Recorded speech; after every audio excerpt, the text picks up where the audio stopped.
Hey everybody out there on YouTube, how's it going? Hope everyone's having a fantastic day, fantastic week. My name's Dylan Schultz. I make videos about reptiles, reptile care, art, science, so if those things interest you, welcome to the channel. Got a really awesome video for you guys today. I have been keeping reptiles and animals the vast majority of my life. I have a lot of experience with different species and their care, and up until this year, I have never attempted to breed any reptiles. For a couple years now, I've gotten really into ball pythons. I love the colors, I love the patterns.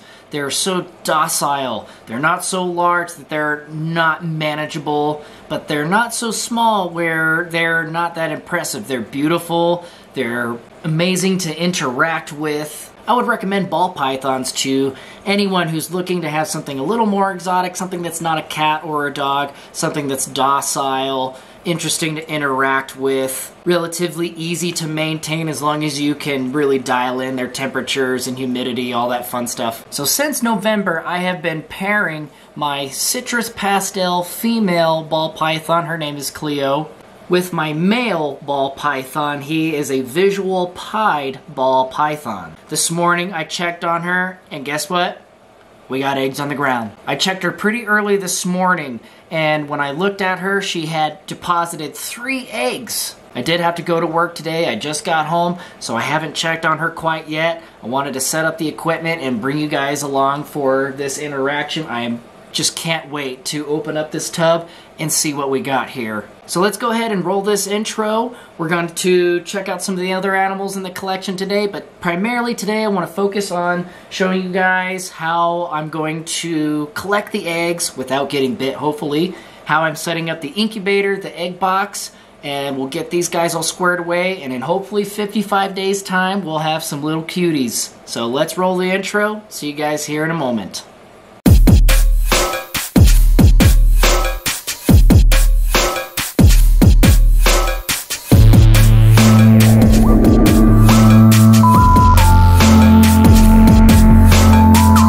So this here is actually a chicken egg incubator that my parents had given me. They used to produce their own chicks. I've had this thing going for just about a week already. I had been anticipating that my female would deposit her eggs, and I really wanted to dial everything in, not last minute. I wanted to make sure that the humidity and the temperature is on point. That way when the eggs do arrive, that I'm ready to take those, get them in the egg box, get them in the incubator, and start the incubation process. So I have here a hygrometer and thermometer. The temperature is reading about 89.7. That's been pretty consistent. And about 100% humidity. That's what you want. So I have the probe inside the egg box, and that's where I want this information. I want this information coming directly from the egg box so I know exactly what the environmental circumstance is for those eggs. So as long as it remains around the 90-degree area, it's about 89.7. So incubation should take about 55 or so days. So if I open this up here, I've just got a Rubbermaid. I cut a hole in the top there. I got the probe sticking inside the egg box. I have it taped so that I can really contain all of the humidity inside this box. For the substrate, I am using this Hatchite. It is specifically designed and tested and approved for reptile eggs. It says, hatching eggs has never been easier. No mixing necessary, just pour and use. I did add just a little bit extra clean water to the substrate. I didn't want the substrate soaking wet and dripping. Whenever I grab some substrate and clump it together, I don't want it dripping with water, but it should like hold its form relatively well.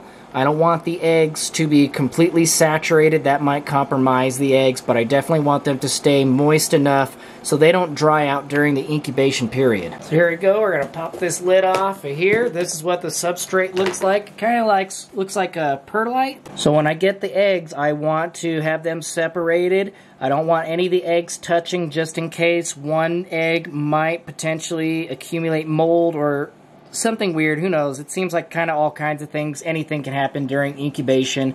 I don't want any of the eggs touching, because if they are, if one egg is bad and whatever bacteria or infection transfers to another egg, that'll just continue to compromise the eggs. So I want to make sure they're separated nice and evenly.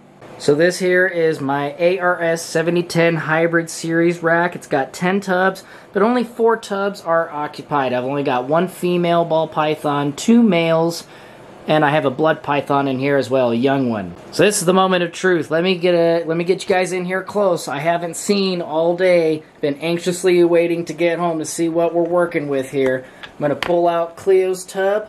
We're gonna take a quick peek and see. Hopefully Mama won't be too upset with me. Oh my goodness. Oh my goodness. Wow. Hi, Mama. So here we are. We got 2 eggs over here. This is a monster-sized clutch. Looks like she's probably all finished. I have to carefully remove her. Then we can gather up these eggs here. So let me get her temporary housing. My goodness. Wow, this is a monster clutch of eggs. I hope she don't bite me. Let's see.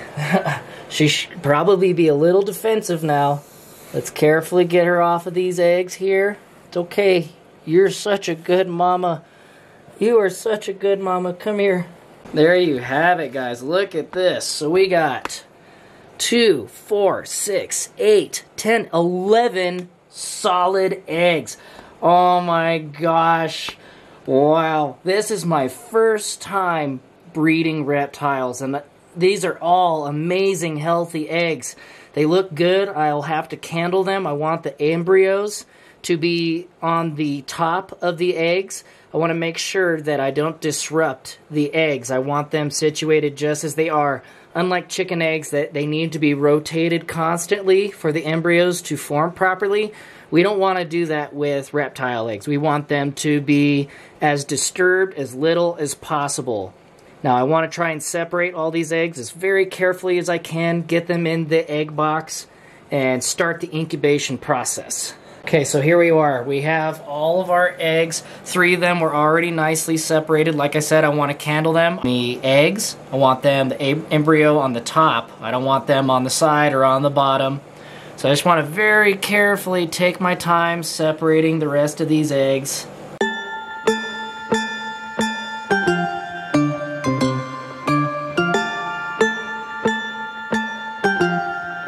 Well, there we have it. We have 11 beautiful eggs, all nice and neatly tucked away into the egg box. I'm just going to candle them real quickly just to locate the embryo, make sure that's on the top of the eggs, mark it, close up the container, stick these guys in the incubator. Then I have to mark on my calendar. Today is March 3rd, 2022. 55 days from now, I should have or expect these little guys to be hatching. So now we've got these candled. The embryos are all facing upwards.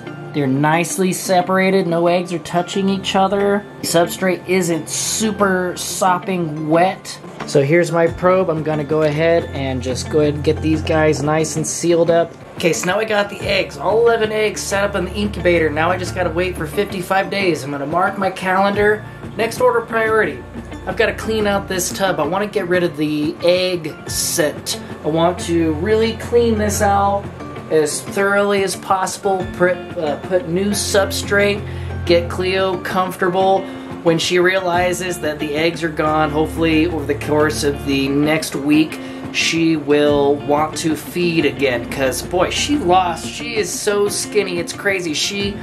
The last few weeks that I've been looking at her, she's just gotten so thick. She's just like huge. And now she's like a little twig. Let me show you. For everybody who doesn't quite know what a pregnant ball python versus one that is just laid a clutch of eggs, what that doesn't look like. I mean, this girl, she was enormous, and now she's just so skinny. So she hasn't eaten in, like I said, 3 or 4 months since November, really. So I'm sure she's ready here in a couple days to get some food back in her and get her body condition back. I'm going to give her the year off. Hopefully over the course of this next year, I really need some adult females in my collection. Now that I know that breeding ball pythons is something that I think I can handle, I would really like to start getting some more adult females in my collection, experimenting with more genes, more genetics, and creating just more awesome, beautiful animals. This, I can't tell you, the feeling. I just felt so giddy this morning and all day, just butterflies in my stomach and just the excitement bringing new life into this world and knowing the process, what it has taken to get this far. It's just, it feels really awesome.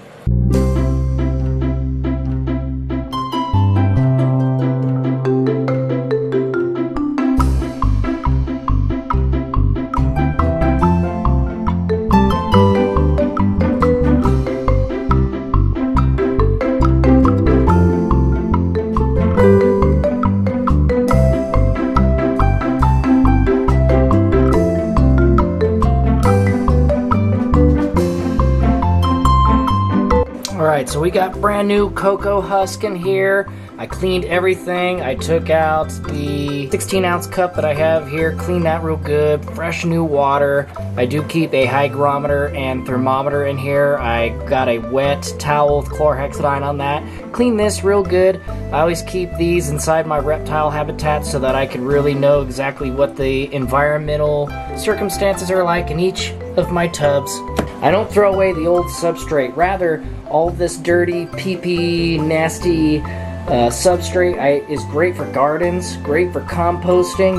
My parents have a big garden, so I'll give them this big bag of old substrate. They could distribute that and mix it into the soil. The plants will love it. So I think this girl's ready to go back in her habitat. We'll go ahead and get her put up, and we'll go ahead and check on the rest of the collection. I believe the bearded dragons need baths, and we'll just putt around the reptile room a little bit. Thank you guys so much for tuning in thus far. If you're interested in anything else that I have going on here in the reptile room, please stay tuned. Those of you who commented on my custom boa tank build, I haven't forgot about you. I indicated that the first 5 to comment on that video I was going to send stickers to.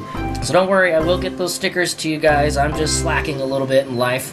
So I'm giving Philo baths at least 2 times a week using some of this electrolyte soak. I use a little bit of this betadine solution to help with his tail, help it heal a little better, keep that nice and clean. Kills germs and minor cuts, scrapes and bruises. Great first aid and antiseptic. Then I use ReptiSafe to dechlorinate and condition the water so that it is safe for him.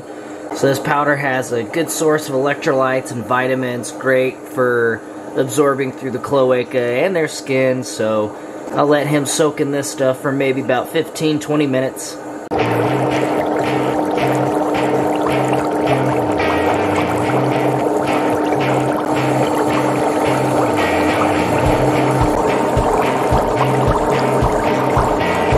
I'd say Philo really enjoys his little bubble baths.